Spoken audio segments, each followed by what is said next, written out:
pupilize. آج ہم بات کرتے ہیں رمضان کی. جی ہاں، رمضان مسلمانوں کے لیے بہت مہتوپورن ہوتے ہیں.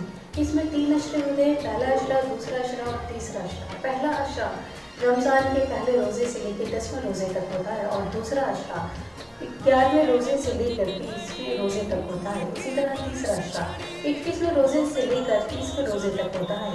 یہ تینوں اشرے ہوتے ہیں. پہلا اشرا رحمت کا ہوتا ہے، دوسرا اشرا مغفرت کا ہوتا ہے، یعنی کہ اپنے گناہوں سے معافی کا ہوتا ہے، اور تیسرا اشرا ہوتا ہے جہنم کا، یعنی کہ جہنم کی آگ سے بچانے کا اشرا ہوتا ہے. اور رمضان مسلمانوں کے لیے بہت ہی مہتوپورن ہوتے ہیں.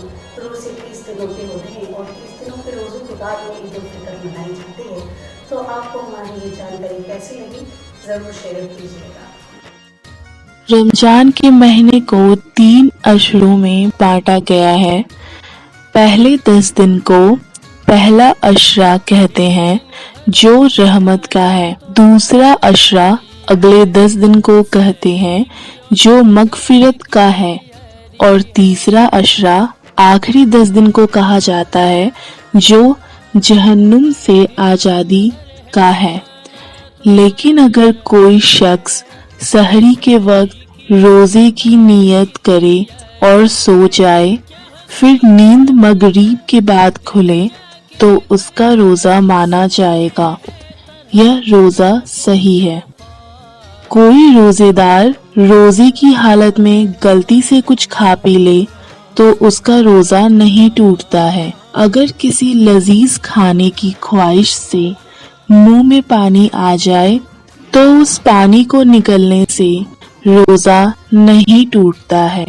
اور کوئی کھانے کی چیز جس کے کھانے سے روزہ ٹوٹ جاتا ہے زبردستی کسی روزے دار کے حلق میں ڈال دیا جائے اور وہ اسے نگل جائے تو روزہ نہیں ٹوٹتا ہے. جیسے کہ آپ سبھی جانتے ہیں کہ رمضان کا مہینہ شروع ہونے والا ہے، اور رمضان کا مہینہ مسلمانوں کے لیے بہت مہتوپورن ہوتا ہے.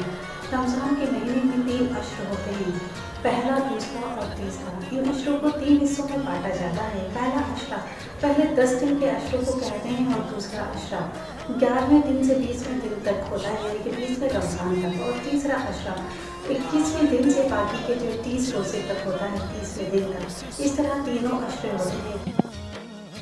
اس کے علاوہ اس کا دھیان رکھیں کہ روزہ مکروہ نہ ہو. دراصل روزے کی حالت میں دانت نکلوانے سے روزہ مکروہ ہو جاتا ہے، یا روزے میں کوئی ایسا کام کرنے سے جس سے منہ سے خون نکلنے لگے، اس سے بھی روزہ مکروہ ہو جاتا ہے.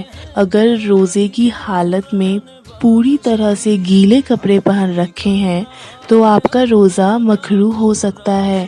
لیکن اگر کوئی بیمار شخص رمضان کے مہینے میں جوہر سے پہلے ٹھیک ہو جاتا ہے اور تب تک اس نے کوئی ایسا کام نہیں کیا ہو جس سے روزہ ٹوٹتا ہو، تو نیت کر کے اس دن کا روزہ رکھنا ضروری ہوتا ہے. رمضان کے مہینوں میں نیکیوں کا ثواب 10 سے 700 گنا تک بڑھا دیا جاتا ہے. نفل نماز کا ثواب فرض کے برابر اور فرض کا ثواب 70 فرض کے برابر ہو جاتا ہے. رمضان کے مہینے میں اللہ اپنے بندوں پر خاص کرم فرماتا ہے اور اس کی ہر جائز دعا کو قبول کرتا ہے. رمضان میں جنت کے دروازے کھول دیے جاتے ہیں اور جہنم کے دروازے بند کر دیے جاتے ہیں. رمضان میں کچھ وقت نکال کر قرآن مجید کو سنیں، کیونکہ رمضان کا لمحہ لمحہ عبادت اور ثواب کا ہے. اس کے ساتھ ہی رمضان میں اپنی تمام بری عادتوں کو چھوڑ دیں اور اس بابرکت مہینے کا استعمال نیک کاموں میں کریں. رمضان میں اپنے پڑوسیوں کو ہمیشہ یاد رکھیں اور ان کا خیال. رمضان کے مہینے میں مسلمان 30 دنوں کے روزے رکھتے ہیں. صبح اٹھتے ہیں اور بھوکے پیاسے شام کو اپنا روزہ افطار کرتے ہیں. اس طرح وہ اپنی عبادت کرتے ہیں، اور یہ رمضان ان کے لیے بہت مہتوپورن ہوتے ہیں. تو چینل کو لائک اور سبسکرائب کرنا نہ بھولیں. اب تک کے لیے صرف اتنا ہی.